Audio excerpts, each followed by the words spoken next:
All right, good evening, everyone. This will begin the December 16th, 2021 Zoning Board of Appeals hearing for the City of Rochester. And at this time, I will turn it over to the chair.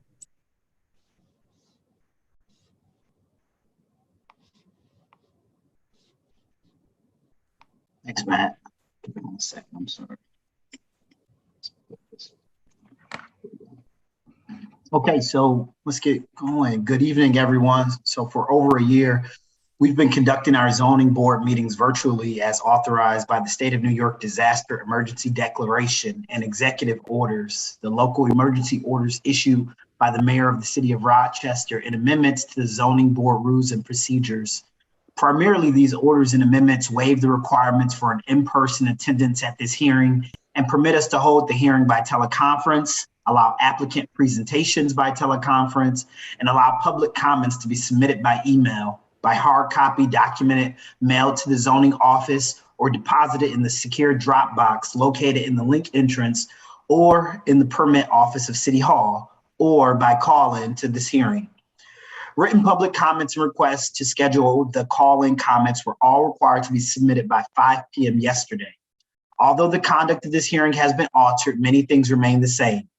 All the normal notifications for this hearing, including mailed notice, publication, and the posting of this notice were followed.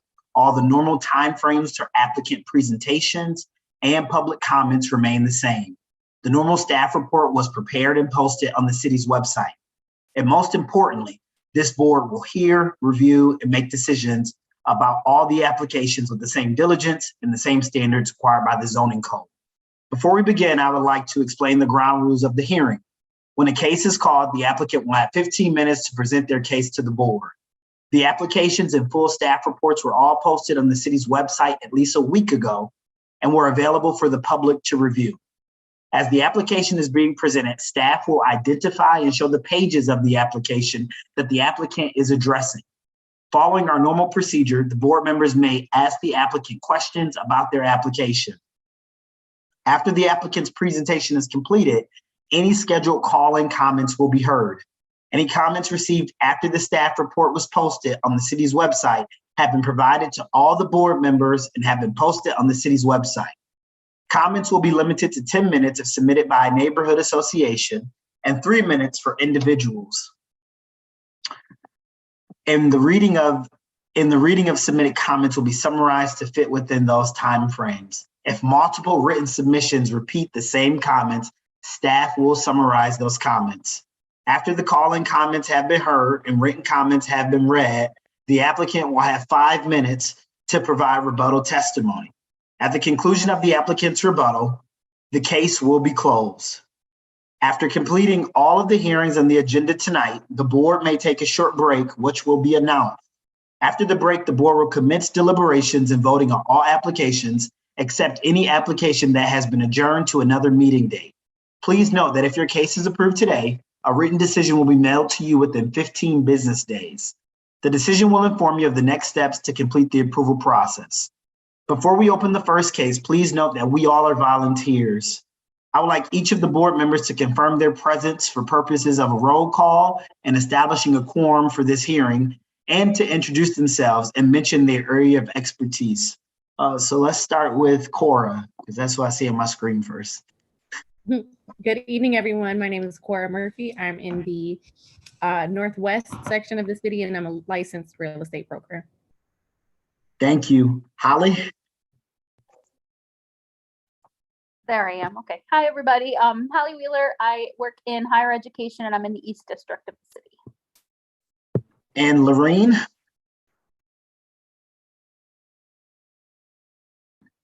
Hi, I'm Lorene Jennings, Marketing Communications, and I live in the East End of Rochester. Thank you, Lorene. Joe?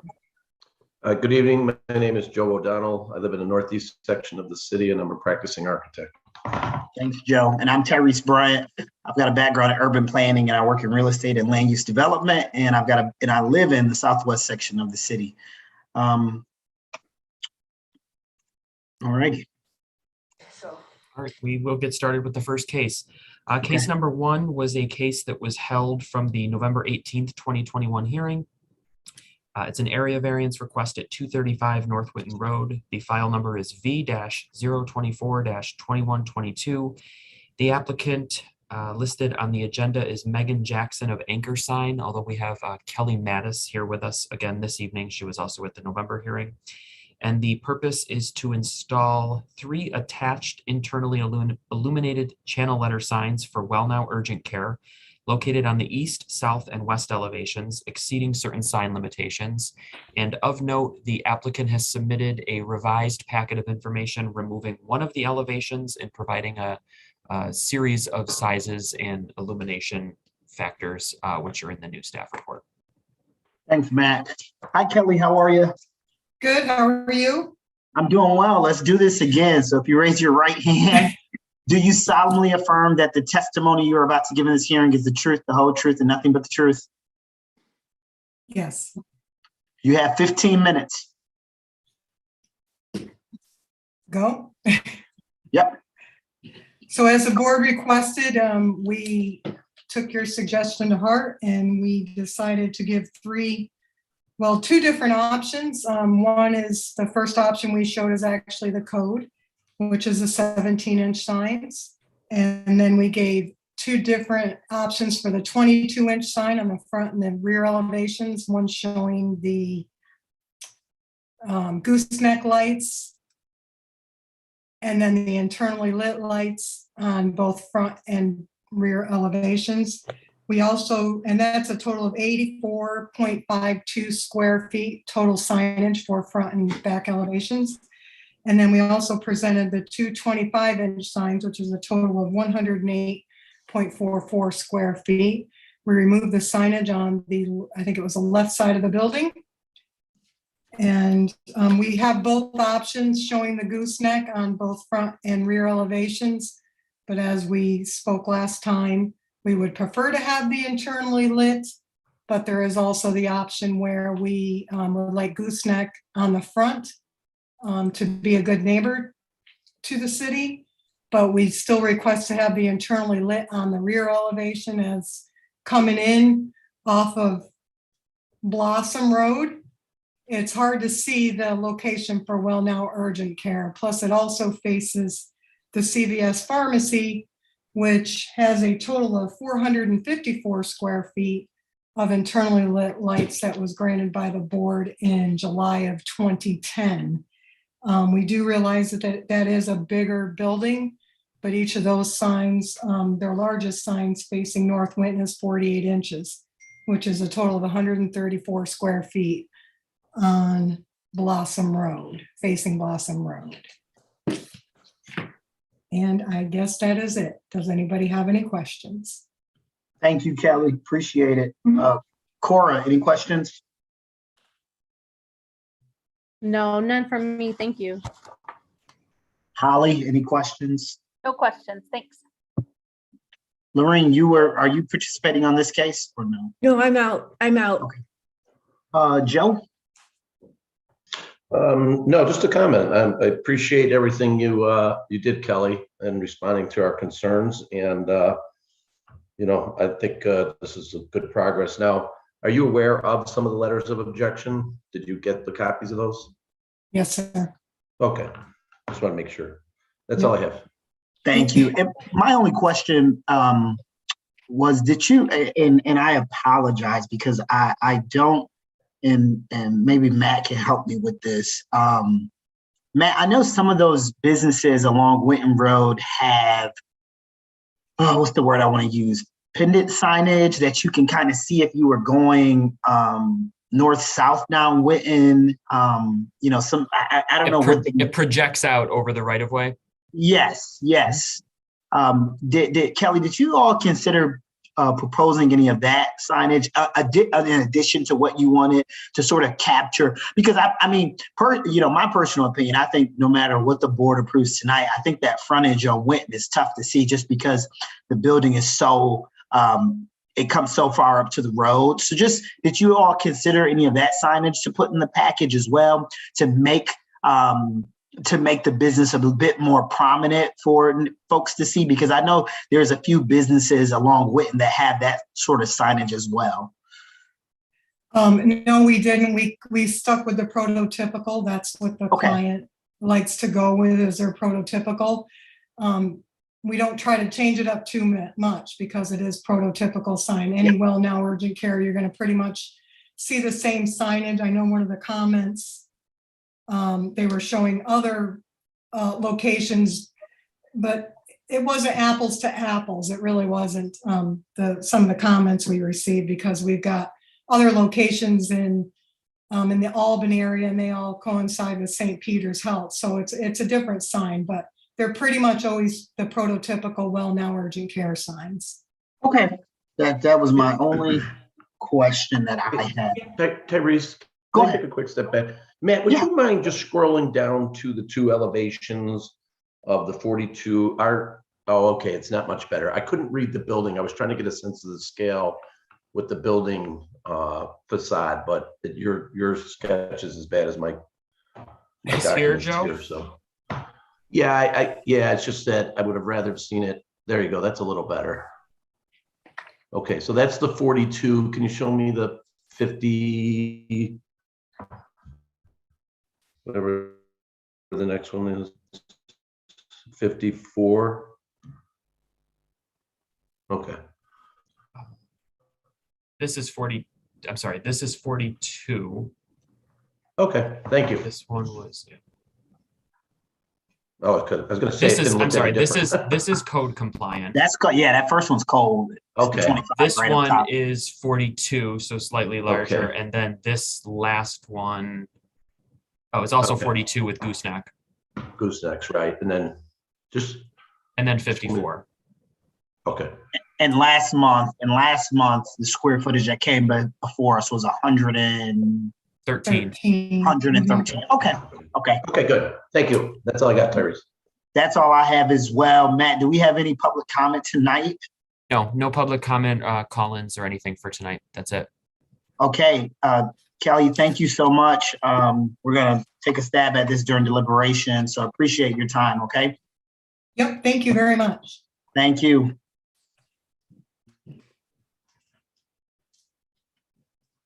All right, we will get started with case number 2, which is file number V-020-2122.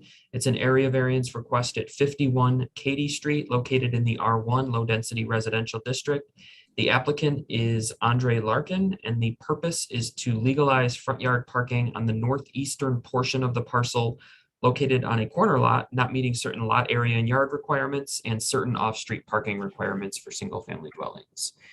And we should have Andre here with us. I saw him earlier. 1 second here. Yep, he's coming in now. Okay, Andre, you can go ahead and unmute yourself and the chair will swear you in.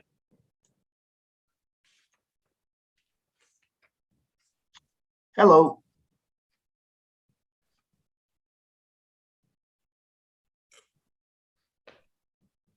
In the should be in the lower left corner, there'll be a red mic with a line through it. If you just click on that, it should unmute you.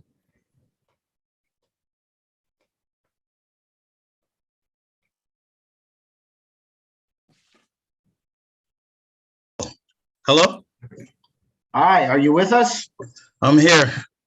Sorry, All right. I've just learned about this at 4:30 trying to get this Oh together. man, we almost 2 years into this pandemic and you just learning about Zoom, man. Come on. Yeah. Where you been? So let's get started. So let me swear you in. So can you raise your right hand? Do you solemnly affirm that the testimony you are about to give in this hearing is the truth, the whole truth, and nothing but the truth? Yes. Okay, you've got up to 15 minutes. Go right ahead. Okay, I'm gonna start from the reason why we're here.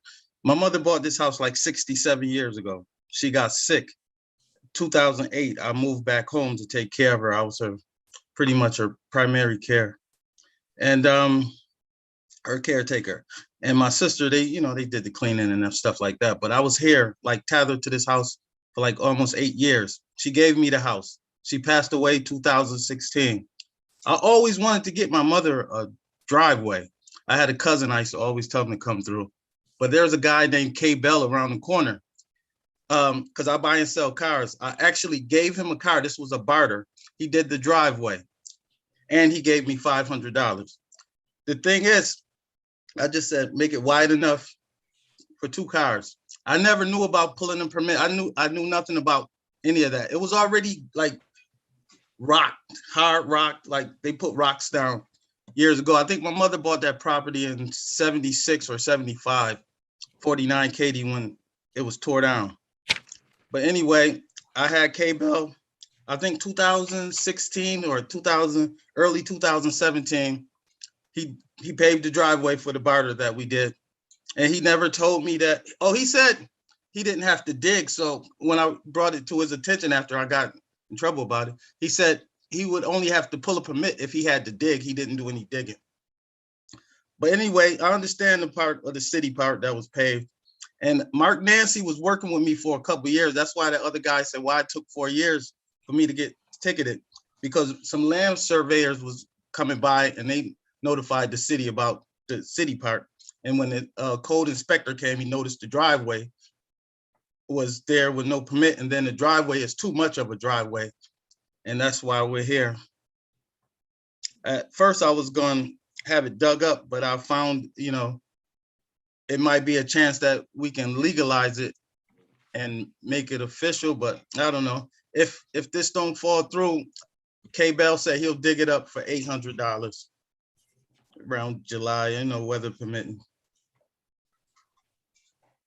Anything else? Well, that's all I have to say right now. Okay, let's see if the board has some questions for you, okay? Okay. Okay, let's start with Holly. Go right ahead, Holly. Any questions? I have no questions for this one. Lorene, any questions? I don't have any questions. Joe, any questions? Just a quick one. Is this a single family residence or is this a multifamily? Single family residence. Okay, and so there's 4, because that's 4 cars, so there's 4 It's family wide members? enough. It's just so wide. Okay. That driveway, I didn't know it was too wide that he made it so wide. All right, that's all I Cars got. that you see is usually my cars. I buy, sell them, detail them. That's why if you look at all those pictures, a bunch of different cars. They normally don't have plates on them. Yeah, I noticed that. So where are you doing the detailing? There in the driveway? Yeah.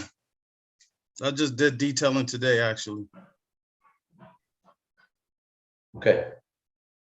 That's all I got there. All right, any questions? Actually, how many drivers do live in the house? How many people Just that me, drive these? myself. Okay, thank you. Cora, any questions? Joe, you actually asked my questions. So thank you for that background story, Mr. Larkin. You painted a good picture for us. Thank No you. other questions. And so just, I've only got 2 quick questions. So just for clarification, so for a significant amount of time, there was gravel down, some type of gravel rock down for a period of time. And finally you decided to actually put pavement down after some time. So the gravel, ever since your mother bought that piece, that someone just put gravel down at some point so folks could Right. utilize. Gotcha. And it hold water. If you look at some of those pictures, you see where it hold a lot of water, where water was settling. And then that's when you come in the decided to house, pave it. Yeah. it's just muddy. Yeah, no. It makes sense. It totally, it makes sense. So it was gravel down in that shape that is in for whatever period of time. And so you just put asphalt down right where the gravel Right. was. And he followed the line of the water settling. I guess that's why he made it so wide. Gotcha. Quick question. So and this is, and the city probably will make you do this. So if we do vote to legalize this, will you work with the city to actually get a curb cut in there? Because you don't have a curb cut. I know Mark Nancy always says, start with trying to get it done and get a curb cut. I just got so confused if I should dig it up. I was so stuck in between. But then I found out. I totally understand. So I don't think in terms you would have to dig anything up. I mean, there probably would have to be some asphalt reapplied where that curb cut is to legalize it, because I mean, you're driving over a curb. Right. So just Just wanted to make sure. And like I said, the city, if we vote to approve this, the city could possibly, Department of Environmental Services could possibly say, hey, you got to give us a curb cut anyway. So I don't know what they're gonna make you do. Just wanted to make sure that we talked about that. I'm definitely willing to do a curb cut. I don't have any additional questions. Does anyone else on the board? Yeah, Joe, go ahead. Yeah. So looking at this picture that's up on the screen now, it shows at times there's only one vehicle in the driveway. And obviously in the winter, you're not detailing cars outside, correct? So is it only during the weather that allows detailing outside that you have the cars there? Well, like I told you, I was buying and selling them. I don't buy them and sell them anymore. But when you see a lot of pictures, I was buying and selling cars. I usually have my own personal car in there, like this Acura. That was my own personal car that's sitting in the water. But if you see cars with no plates or just one plate in the back, like an out-of-state plate, that was a car I was probably detailing or up for sale. But I haven't been selling cars lately. Because I believe it's illegal to have cars with no plates parked in your driveway. Yeah. Is that correct? But you'll never see, usually, right? Okay. So Nancy told me that. So just so I understand, how often do you have, like one picture showed 4 cars, yet you're the only driver there? Right. Was that picture was taken during when you were selling cars, right? Right. Okay. You don't see any front plates. They're not. So how often do you usually have just one car there when you're detailing, or several cars there when you're detailing? Like if I was detailing, like I got a guy that sell cars and he'll bring them over and I'll detail them. He'll bring like 2 or 3. At one time, I was like on the other lot. There's a lot behind my house. I was lining them up there, but Mark said you can't bring them there because they'll tow them. So I stopped bringing them over there, and then I was bringing them in my yard. So is it absolutely necessary for you to have 4 spots? No. Okay. How many do you think you could live with? I have a car. My fiance have a car. Her car is in my name. That's it. Okay, great. Thank you. Okay. Yeah, like when I was there today, Joe, there were 4 cars in the driveway. Yeah, me too. No, you see a Saab convertible. That's a car that I'm waiting on the title. And you see I have a Lexus RX 300. That's my fiance car. It's in my name, but legally it's my car. And I have a Ford Fusion. That's it. That's the only car you've seen in the driveway today. Okay. Thank you. Okay. Matt, any additional comment from the public? No, nothing for this one. Okay.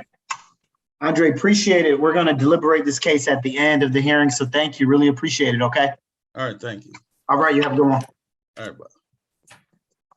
All right, case number 3 is file V-026-2122. It's an area variance request at 59 Langslow Street. Property is located in the R1 Low Density Residential District.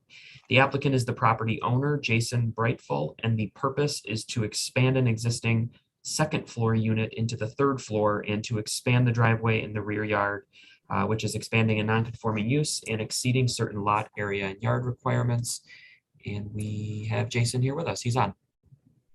Hi, Jason. How are you? I'm good. Hi, everyone. Let's swear you in. Can you raise your right hand? Do you solemnly affirm that the testimony you're about to give in this hearing is the truth, the whole truth, and nothing but the truth? I do. Okay, I'll just start off with our first question before your testimony is all of the board members visited this site and your sign wasn't posted. Can you let us know on the record why your sign wasn't posted for this application?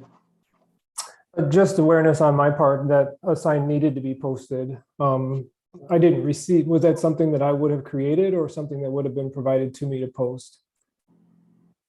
No, sorry, I'm trying to get unmuted here. No, Jason, it would have been something that we would have provided. Okay. Let me verify that occurred. Yeah. Okay. And we can talk about that after. Yeah, we can talk about it after. I wanted to make sure we got that out the way. So go right ahead with your testimony. You have up to 15 minutes. Okay, excellent. Thank you. So I've owned this property for a little over 1.5 years. We purchased it in 2020 in July. I'm a property owner in that area. I used to live in that same neighborhood. I lived there for about 10 years. We do own several other rental properties in that area. I'm the primary manager and owner for those. This particular property, we're looking to expand the second floor unit. So this property was originally a single family residence. At some point in the past, I don't know the date of that, it was converted to one bedroom apartments, one on the first floor, one on the second floor. Those are each 630 square feet, 640. So they are small one bedroom apartments. Our proposal is to expand the second floor unit, an additional 330 square feet into the attic. The attic is a habitable space. It just would need, the property safety requirements to make it a legal space. So we're looking to expand that second floor unit primarily because, again, like I said, I've been an owner in that area. I was a resident as well. And, we find one bedroom apartments and particularly small ones like this, the tenants that are there, we just find the changeover is much more frequent. And we're just looking to have additional square footage just to, kind of increase the types of tenants who are looking to have, a space that's works for them and, just remain longer term. The second part of the proposal is to expand the off-street parking. So there's right now a single lane driveway that does go to a 2-car garage in the rear of the property. There's yard space behind the house that also extends next to the garage. And we're looking to expand the driveway area into the space next to the garage.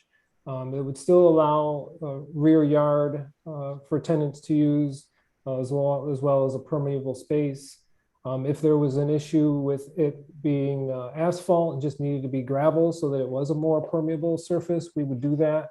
We're just looking to create that off-street parking, again, for our tenants, just to make sure that everyone that's there has more than enough adequate space to park, as well as space for us to have snow storage for snow removal.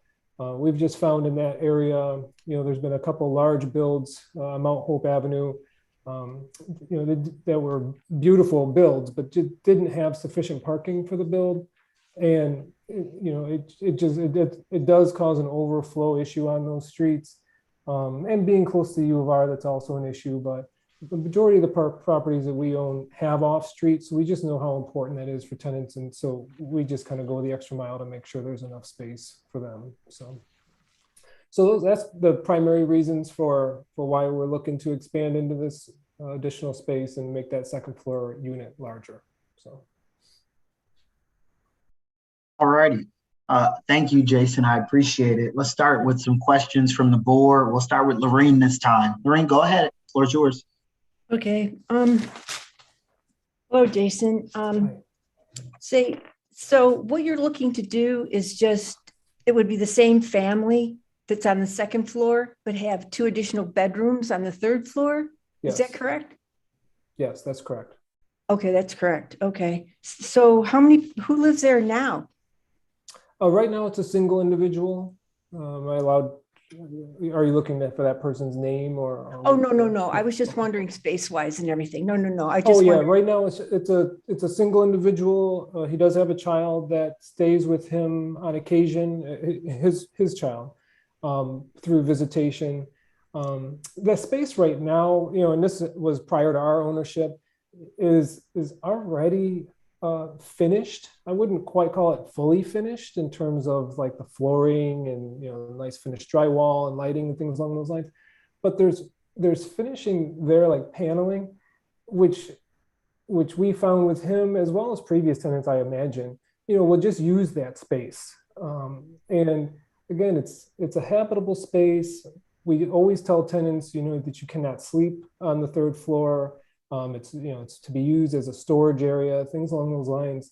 But when a space is at least finished like that, the tenants are going to use it. And as it is right now, my concerns are with the safety, of a space like that. And when we first purchased it, there was even a lock pad on the attic, on the door to the attic. And we just don't lock spaces of properties off to tenants along those lines, right? If there's an attic right there that they can use for storage, we don't put padlocks on the interior of a unit. So, so that's that situation. I think he has his son, play up there on occasion. when I've been there, it doesn't look like there's any furnishings or anything like that that leads me to think that he's been staying up there or having anyone sleep up there. But like I said, when we acquired the property, I just saw that as, something that, would be a space that we could expand to, and it would just make a better living environment for that second floor unit. So, Oh, okay. Well, thank you for the information. yeah. That's it. Thank you, Lorraine. Joe? Well, I don't see, Matt, you wouldn't happen to have a picture of the back of the house, do you? Aside from code issues, which, really,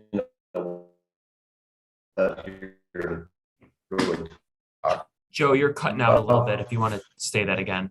I'm a little concerned that with the sign not having been up, that some of the neighbors, okay, sorry. I was just saying that one of my concerns, not only from code issues that I think he'll have to resolve, but the past, this neighborhood has been pretty active and pretty vocal about projects like this in this neighborhood. I mean, we went through it with the large multifamily one that was built right on Mount Hope. And the fact that his sign wasn't up leads me to be curious as to whether neighbors even know this application is before us tonight. I know they get postcards, but I have a feeling a lot of people don't even look at those. I'm going to address the sign. Yeah, let me just address that right now. So with COVID, typically we place the signs up front for pickup. This could be my fault. I can't verify if one was put up there for him. He says he doesn't have it. I can tell you, though, that postcards did go out. There are a fair amount of owners in the area, and the Lilac neighbors, the official neighborhood contact, also received a postcard, which is like a block or two over. So just as a point of reference for the postcards and the sign. Is it okay for me to speak to your concern there at all? Oh, yeah, you can respond. Absolutely. You can respond to the board members' concerns about the input from the neighborhood. Good. Yes, back to what you were saying in regards to the card, or not the card, the posting. I didn't receive a posting, and I would have gladly put something up. And if I didn't see it listed saying that I needed to create one to put up, or I would have. So if there's any onus on my part for that, I apologize for that. It was not any intent of trying to hide, that I'm posting this to the neighbors or anything along those lines. We also own the property next door to the right of that picture that you see there, as well as the two properties to the rear of this house on Gold Street. And I know, I wouldn't say the majority, but I know a good number of property owners in that area. And I've talked with them and let them know that we're talking about doing it. But we've known each other for a number of years, and so they wouldn't, I don't know if they would even bring up a concern directly to me like that. Maybe something to the city they might do. I do know another property owner a couple doors down, Tim Lawler. He notified me that he saw it on the posting, not through the postcard. I think he saw it, and is it posted in the Daily Record or something along those lines. So so he was aware of it, and I don't know the extent that the neighborhood is aware of something like this, just that would have come through the postcard. And if that needs to postpone this proposal so that can be posted, that's fine by me. I mean, the process is the process, and if something was missed, then I'll take a step back. Well, Jason, let me just tell you what some of the concerns I have, and it may be just because I'm not understanding the pictures of the attic space that you're possibly converting. And again, this goes to a code issue, which I know we're not talking about, but the clipped ceilings, the definition of habitable space is a minimum of 7-foot high ceilings in the building code. And with these clipped ceilings, that really reduces the amount of what's considered habitable. Okay. So I'm wondering if the minimum standards of bedrooms is being met by the definition of habitable space by code. Like they show a room 10 by 10 and 13 by 14. And if I look at that one picture that shows the gable end, I think towards the front of the house, those ceilings come down pretty low. And I'm not sure how the code department or the building department would look at that as a habitable space or not. Jason, this is what Joe's referring to is the plan review office that we had chatted about. Yes.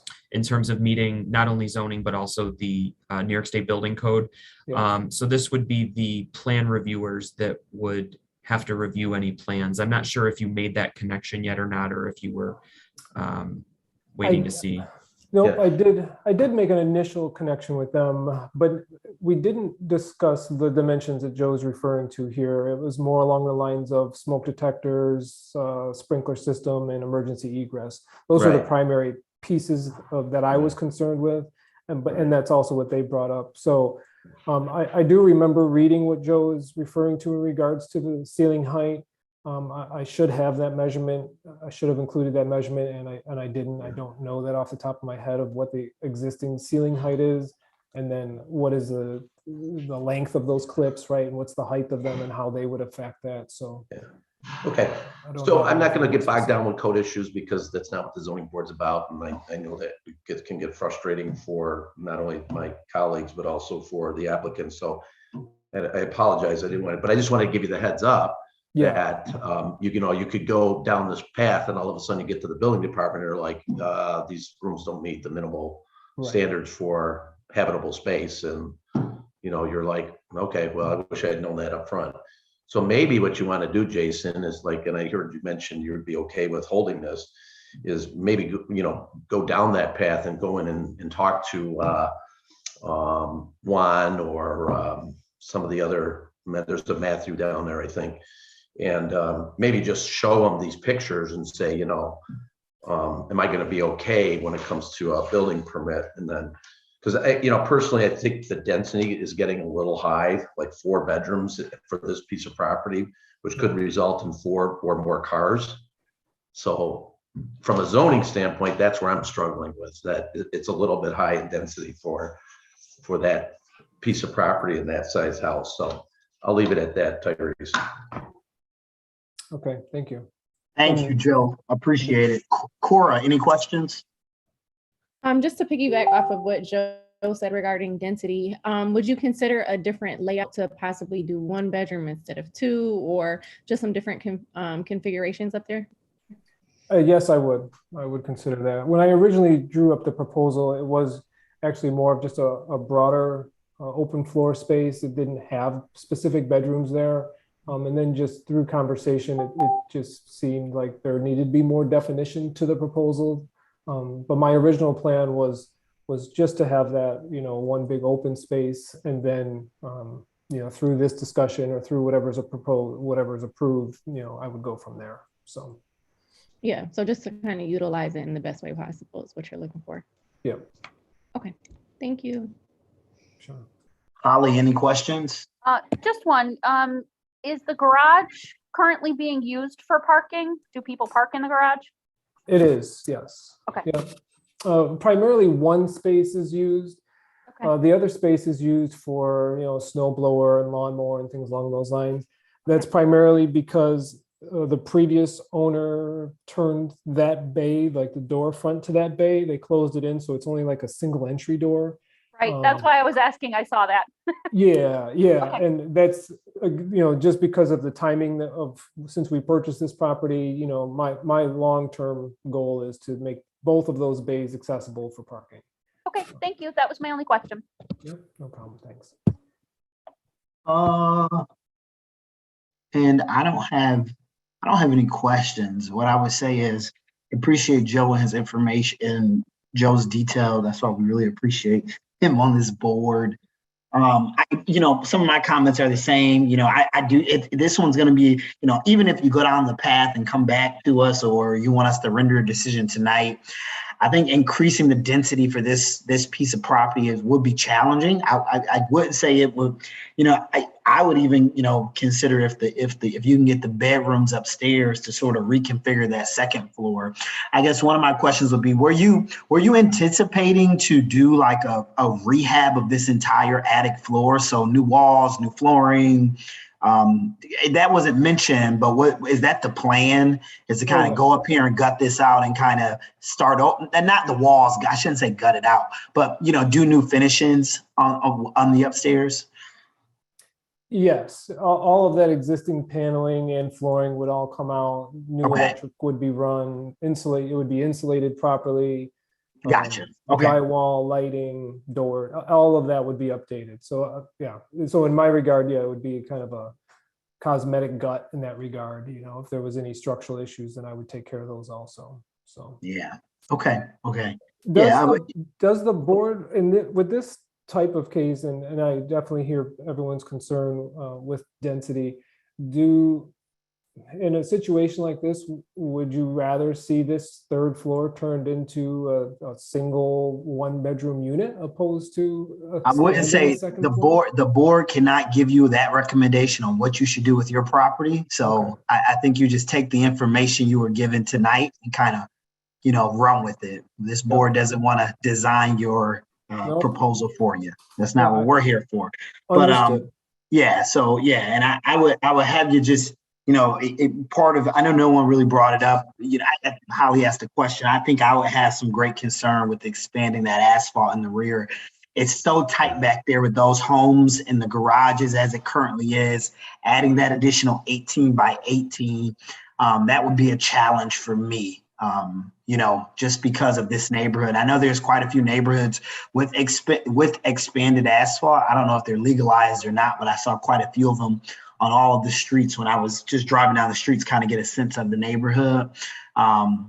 So that's the only comment that I had. Yeah. I mean, I think after, I don't know if there's any call-ins from anybody in the neighborhood, but Jason, I mean, there's a few options that I think we kind of laid out. You can obviously, asked us to hold this case, kind of do some more work. Maybe you want to bring somebody on to kind of assist you with it, go and ask the city some more detailed questions.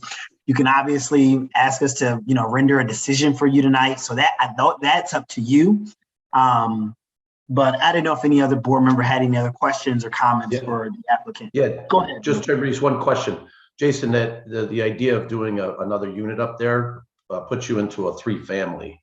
Yeah. In an R1. So Matt Simonis might want to weigh in on that as not even being correct. It's not possible. Jason, if you remember when you had first reached out about this, it was regarding the putting a third unit up there, and then I had cited the code which does not allow for that. So that's not even possible to apply for that. So the only option to utilize the space would be an expansion of the second floor unit, which is what's being reviewed here tonight.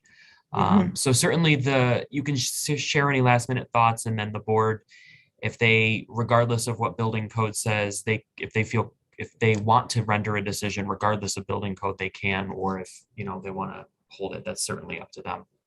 Okay. Yeah. And I think just, I don't want to speak for the board, but obviously you would need, 4 votes, Jason, for an approval. From my feel, I don't know if you would have that tonight, from my read of the board. Okay. So at this point, is it advised that I put a hold on this until I obtain more information and then submit another proposal? Once Yeah, you can request. Yep, you can request for the board to hold the case. First, I want to make sure there's no public comment. Matt, is there any additional public comment? Any call-ins? No, there's not for this. Okay, so yeah, Jason, you can ask us to hold this case till next month's hearing or for a later date. Okay, then yes, I asked to have it held at least until next month's hearing, so I can just obtain some more information and try and address some of the concerns you guys brought up. Some of them I won't be able to fully address, but Right. Yeah. the ones that I can, I will. Okay. Did we need to take a vote on a hold now, Matt, or did we need to? No, let's wait. And during deliberations, you can all talk, because you don't have to. You can vote to render a decision. Oh, right, and we can keep the Correct. case. Yeah. Correct. Okay. All right, so we'll do that during deliberations, but so for now we can move to case number 4. Okay, Jason, thank you so much. Appreciate your time. Have a happy holiday. Merry Christmas to you. You all too. Thank you so much. Bye-bye. Bye-bye. Case number 4 is file V-027- not 211, as the staff report says, it's -2122. The applicant is the property owner, David Ashby, and the project address is 1375 Culver Road. The zoning district is the R1 low density residential district. It's also in an office overlay district, as was discussed during the pre-meeting. The request here is to convert approximately 1,500 square feet of existing non-residential floor area on the first floor of a mixed-use building to a dwelling unit, not meeting certain dwelling unit conversion standards. David, how are you tonight? Is David in? I am well. I'm here. Good evening. Hi. everyone.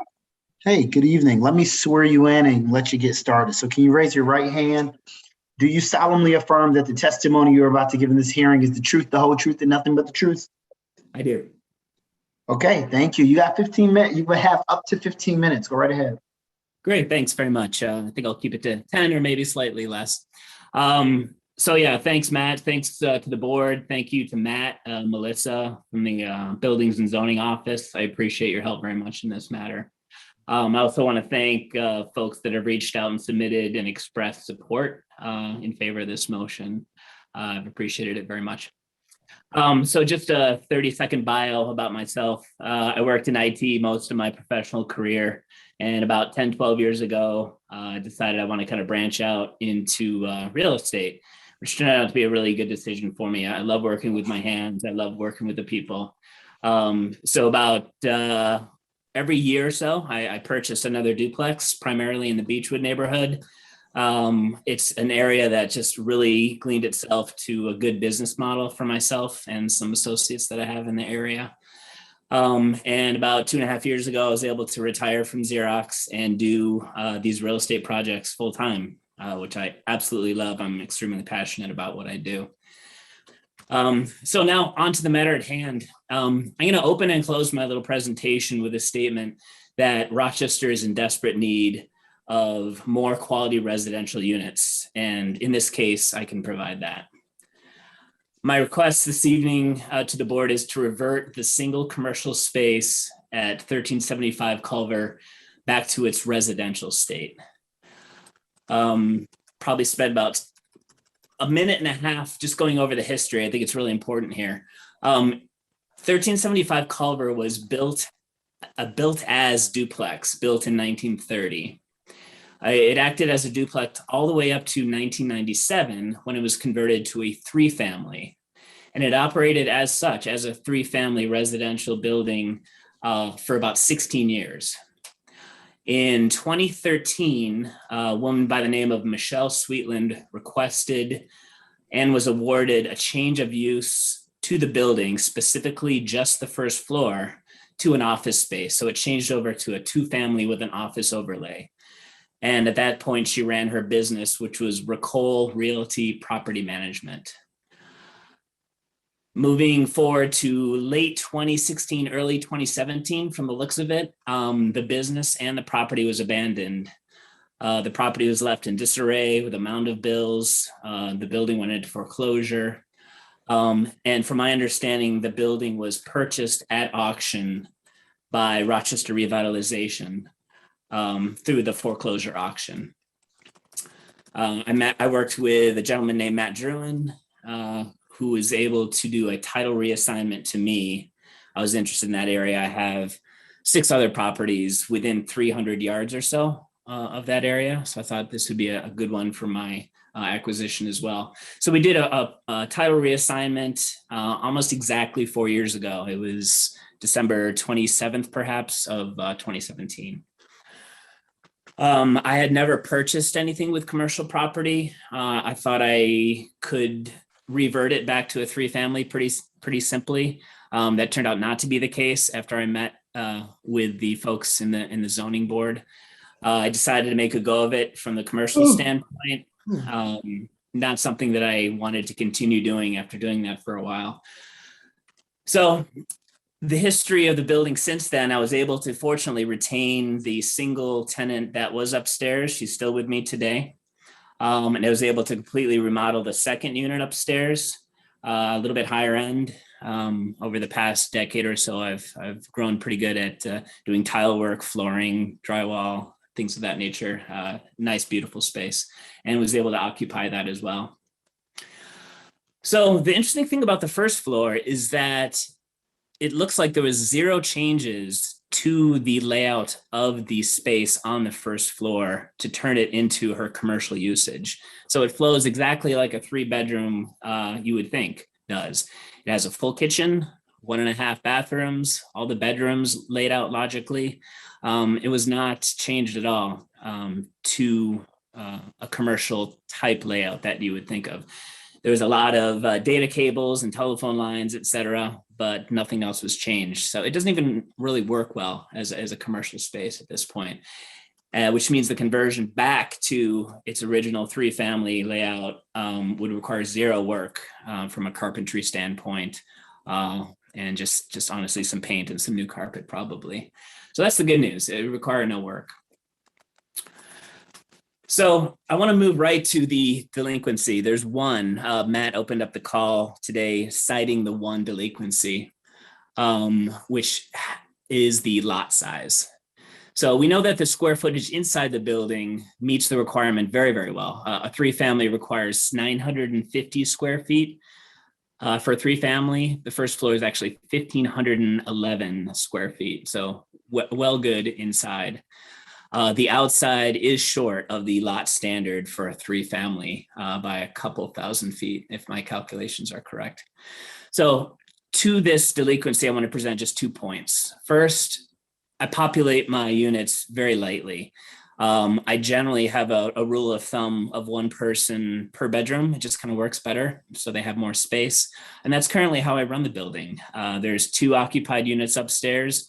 One is a single school teacher, and the second is a single healthcare worker.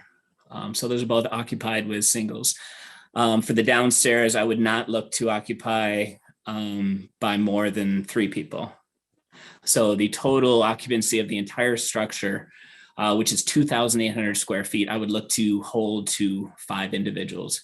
Of course, that ebbs and flows, but that's always my goal, is to keep the traffic light within the units. It just works better for everyone that way.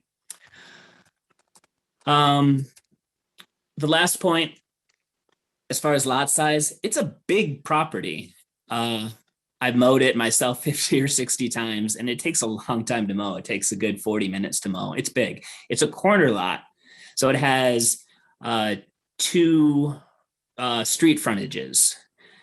It's raised up by 3.5 feet or so above the street. So it's quite imposing. Corner lot, 2 street frontages. It's grand. It's a grand building.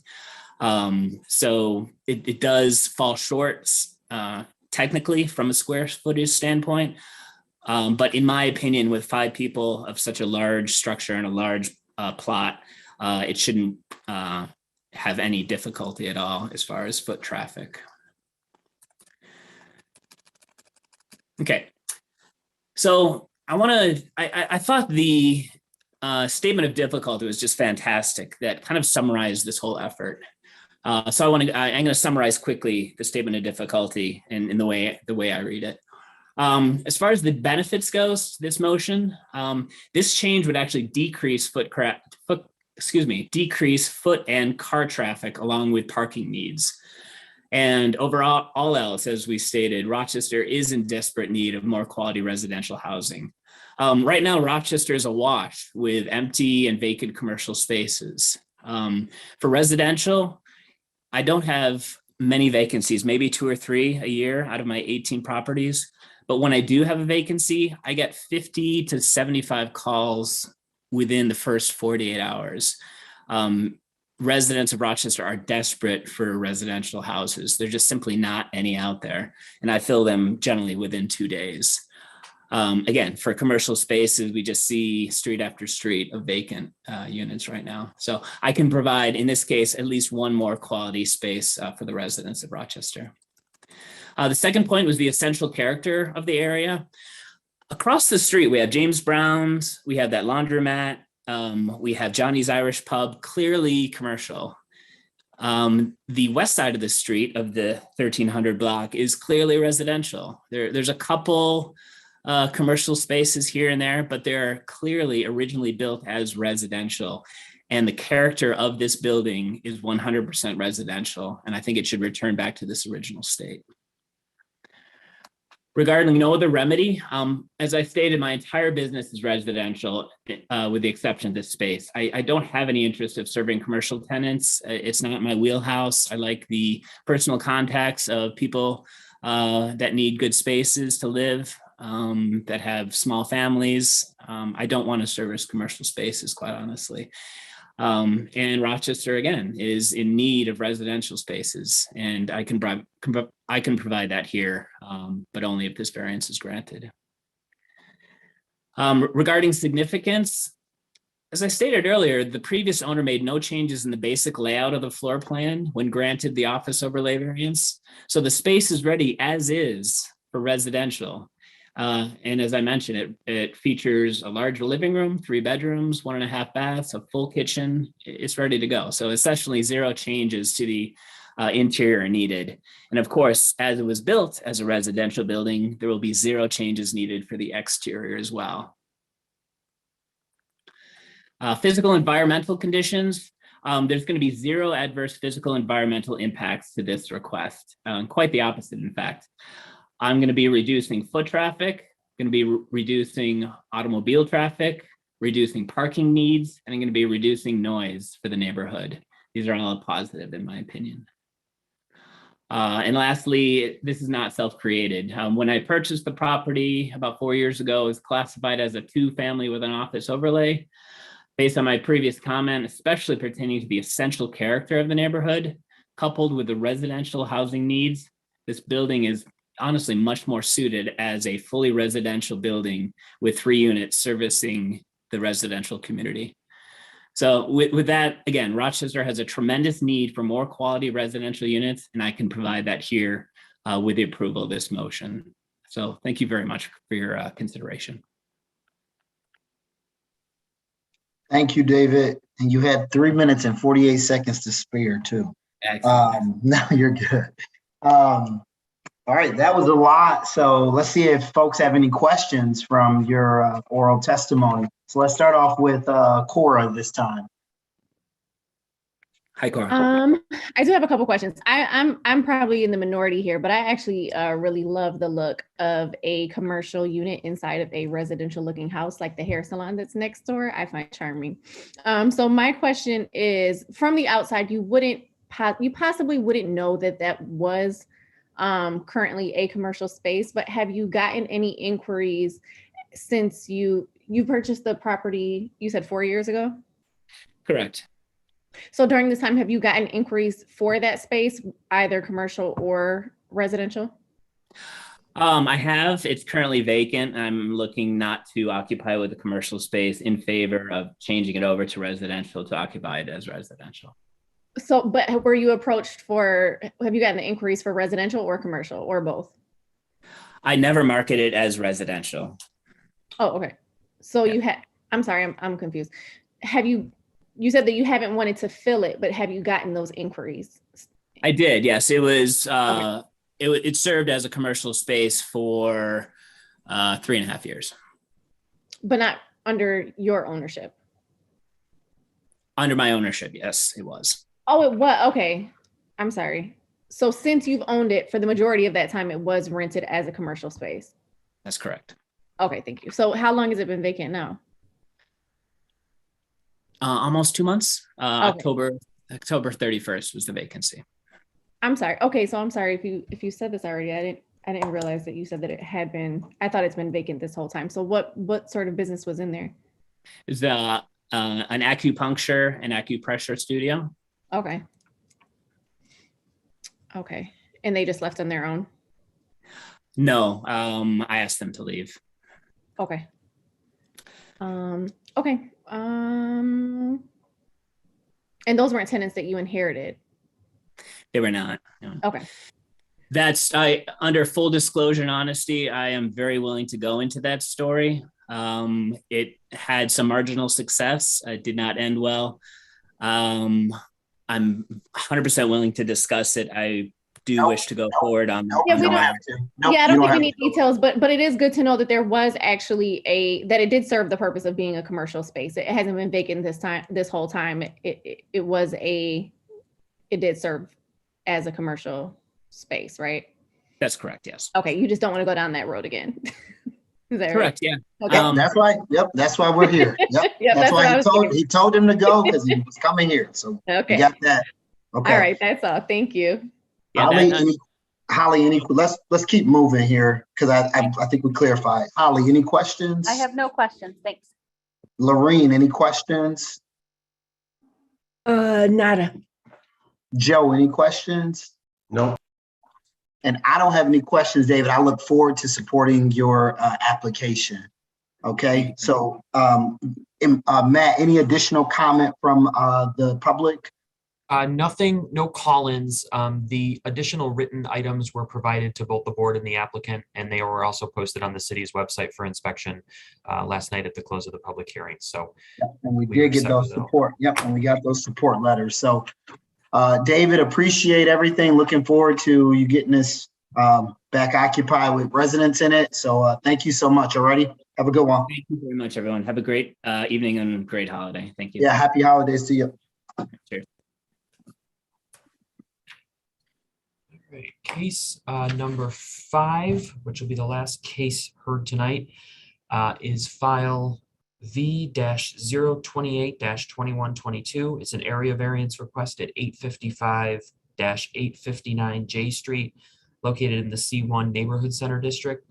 The applicant is Patricia Partridge, who is the architect, and I do believe the property owner, Tom, is with us here tonight.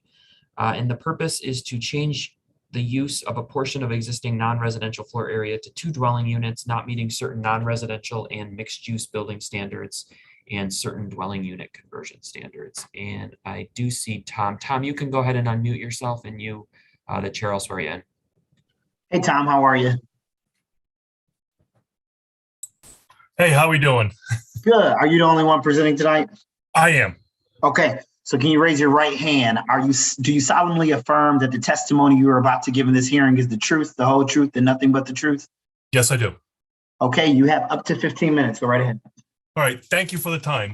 Good evening, ladies and gentlemen. My name is Thomas Jansen. I'm the owner, operator of 855 J Street. This property was purchased in August of 2021. The building was originally built with 5,000 square feet of residential on the second floor and 5,000 square feet of commercial on the first floor.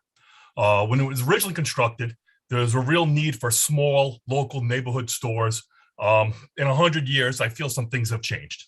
At some point, most of the first floor commercial space has been converted to residential apartments already, done by maybe several owners ago. I'm not really sure how many, leaving approximately 1,500 square feet in the corner left for commercial space where J and Ames meet. The space has been empty for quite some time. I don't have any records of what the last use was. Some other options like putting another neighborhood grocery store, I don't think would be beneficial. There's one right across the street, and I don't see how 2 businesses could really thrive there, and also don't want to take away half of somebody else's business. I would like to repurpose the remaining commercial space, adding 2 studios and leaving approximately 134 square feet in the corner of the building, so keeping it mixed use as a small commercial space. I probably would put a satellite property management office there. It's a place to have meetings with tenants and go over issues or anything else that needs to be done. The exterior construction would be to fill in the larger commercial windows, but with good sized residential windows, 36 by 60-ish approximately, I think is what we put on the plans. We would also, as part of this proposal, to make the windows in the other units that have already been converted. I think if you looked at some of the photos, they're really small. I think they went to the bargain outlet to buy these windows. They really don't look that great. So I'd like to put larger windows in all the existing units on the first floor also. That way I have a nice uniform look for the building. These units that I'm proposing to add would have their own entrance in and out from the sidewalk, and they would be completely separate from all of the units in the building, meaning there's no back hallway or gain access to the other units. I feel these units would be highly desirable due to the fact that they'd be new construction and they'd be really nice units, brand new drywall, brand new bathrooms, brand new vinyl plank flooring, brand new kitchens. As you know, there's a major housing shortage in the city of Rochester. High quality units at a fair market rent, which is what I'll be charging. All my rents are FMR, around $700 per unit, are in high demand for workforce and supportive housing. I looked on Zillow this morning for apartments for rent with a max price of $700, and only 2 units showed up for the entire city. So there's certainly a severe need for housing at this price point. I work with several organizations here in the community, placing tenants, the PCHO, Providence Housing, and the VOA. They fill the majority of my units. They reach out to me on a near daily basis for clientele looking to place them because they need housing.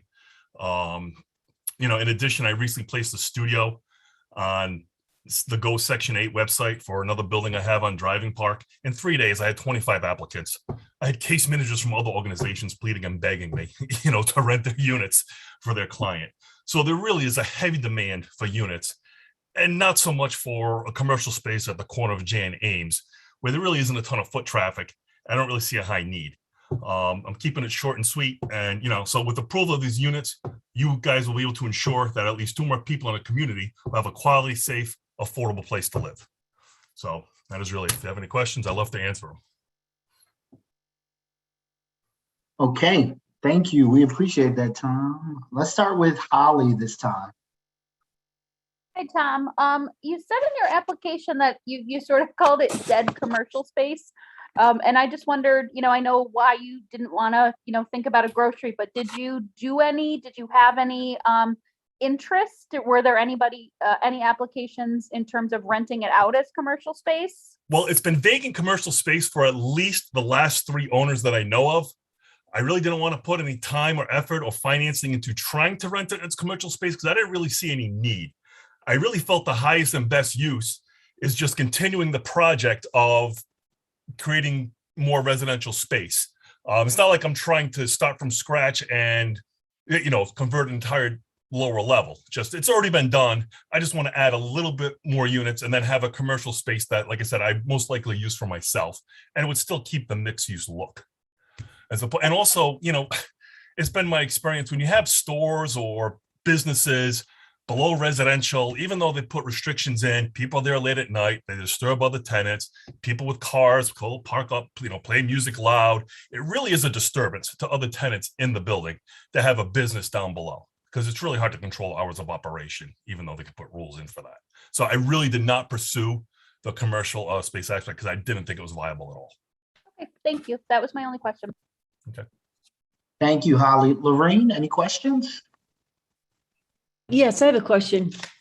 So I guess you're just leaving the top floor as it is? The top floor are 5 or 6 existing residential units, and that's as it was built. Yeah, nothing's ever been done to them, correct? As far as I know, that's how they were built. They're in place. I believe it was built as residential on the 2nd floor and commercial on the 1st floor. Right, I get that. I'm just wondering, you just chose to renovate the lower half versus doing anything upstairs. That's I was just wondering why it would be. The upstairs is complete brick. There's really nothing for me to do. It has vinyl replacement windows already. The facade's in good shape. The only work that's really needed is on that 1st floor. There's nothing to do. It's all brick. Mm-hmm. Okay. Okay. So, right. Yeah. So on the illustrations here, the diagrams here, Mhm. so you have the existing apartments to the left, and then the new office and the new apartment there as well, right? Correct. There's one on the J Street side and one on the Ames Street side. Each will have the entrance, and the storefront would be at the kitty corner middle. All right. And so how do you feel about the transparency level for that floor, for the 1st floor, for what you're doing? Meaning, I'm sorry, I don't follow your question. The windows. The windows? Yeah. I would like to have windows. We'll probably see the size the architect put in there. I think it'll be pretty good. There's tall ceilings, 12-foot ceilings. I think she Are there 12 foot? Oh, there are. Okay. Yeah, very tall ceilings. So I think it will certainly meet the requirements for daylight. And like I said, part of my plan is if you look at the photos versus, the drawings, you can see the way they did this in the past, they really put like the smallest windows I think you get off the shelf. It doesn't look too good. So I would like to have uniformity and make all the windows the same size on the whole building. Okay. For the 1st floor. Okay. And the access is right directly in front as well. And then I have one for you where on Ames Street, where you have the new apartment part. Yep. What is to far left? That's that kitty corner. I don't know if Matt can pull up a picture, the photo to show what it is. It's supposed to be a diagram. Oh, right, yeah, okay. Okay, so that, oh, right. Yep, So yep, you're if you keeping go- that same, you're keeping that same facade? Is that? That what- same facade. So right where to between the fire hydrant and the utility pole is where I would like to put a door and additional windows for the one studio. And then you see how they built out the vinyl siding on the right-hand Right. side for those other two Okay. units? I want to Mhm. make it larger windows so they're all the same side. So they match the Okay. top and the bottom. And then this window to the left here that's vinyl sided, I believe that's going to be part of the commercial space. Okay, there's that archway and all that's gonna be gone, correct? Those arch- Yes. Okay, okay, great. The archway stays, I think, right? Oh, Tom? I'm sorry. I thought you meant the front. That arch, correct. That archway stays. That goes to the second floor unit. That's a common staircase. Yep. Okay. Oh, okay, I wondered what that was. Oh, okay, all right. Yes, Well, and if you look, they already did this in this building. So each one of those doors, there used to be storefronts. oh, okay, So that okay, have already been converted. I'm just trying to complete the project. Same thing on the J Street side. 2 storefronts. So this first set of with that Matt's circling right now, the marker on, that's where I'm going to put the windows, the door of the next apartment. And then the block to the right that's boarded over, that would be the commercial space. So I would keep the commercial look. And same thing, these windows, expand the size. I mean, like I said, they must have bought the cheapest windows to get off the bargain basement shelf. Yeah, Sure. that doesn't look too good. So Right. I think bigger windows would really help the look of the building. okay. And just one other thing, the doorways are, I can't really tell, but they're right to the what do you call it? The pavement. Is that correct? I mean, there's no little archway in there for the, The ones that have been converted already, they have a little vestibule in there, I guess you would call it, where you have to like go in a little bit into the unit. I can't know if Matt can pull up the plans. I don't remember off the top of my head what the Oh, that's architect all drew right. up. That's all right. I was just I'm wondering. sorry, I don't recall. That's okay. That's okay. I was just thinking of just the whole transparency thing. Okay. All I right. just want to touch on the transparency thing because I this is my fault. I should have made this a little more clear. So with the retention of a commercial space in the building, the office that Tom talked about is the 134 some odd square feet on the corner. The building remains a mixed use building, residential with some commercial. Underneath these boards are the original storefront. So because it's still mixed use, you can't decrease the area of transparency because the mixed use section of the code says you can't. If it was Oh. purely residential, it would be a different conversation. So he's converting to residential and is attempting to take the storefront, which is underneath this board, look away and then install larger windows. And then from what I understand, replace all of the first floor residential windows to be the same size. So that's the reason for the decrease in transparency. The transparency underneath this is still the full storefront. And because it's a mixed use building with the commercial storefront, it's subject to not decreasing. But because he's making it residential, he would like to decrease it. Okay, got it. All right. Well, thank you very much. Thank That's you. it. Thank you, Lorraine. Joe, any questions? No. And Cora, any questions? None from me. Thank you.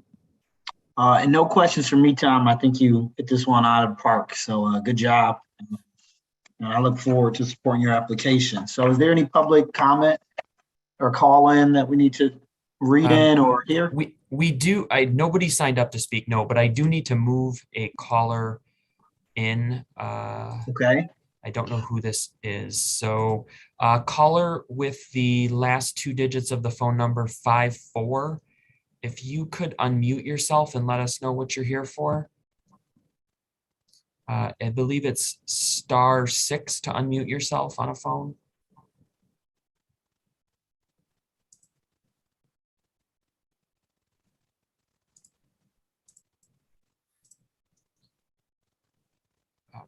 Try this again. So there's if you're calling in on this Zoom webinar on your phone, and your last 2 digits of your phone number are 54, if you could unmute yourself and let us know what you're here for.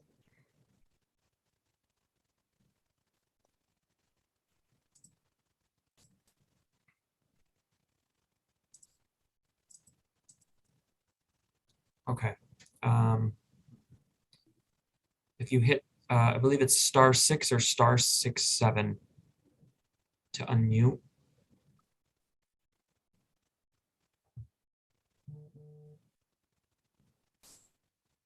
Okay.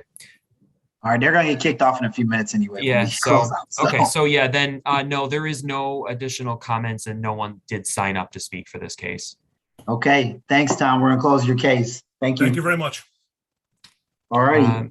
And then before we end Yep. this and move into deliberations, I just want to make a note of saying that the case number 6, which is 1573-1577 Dewey Avenue, the applicant had requested a hold, an adjournment to the January, keep forgetting this date, the January 20th, 2022 zoning board hearing. And the board voted on that request to adjourn to that meeting, and that request was granted. So we will not be hearing that case tonight, and no one signed up to speak for it either. Okay. All right, so that'll conclude everything. So that'll conclude our December hearing.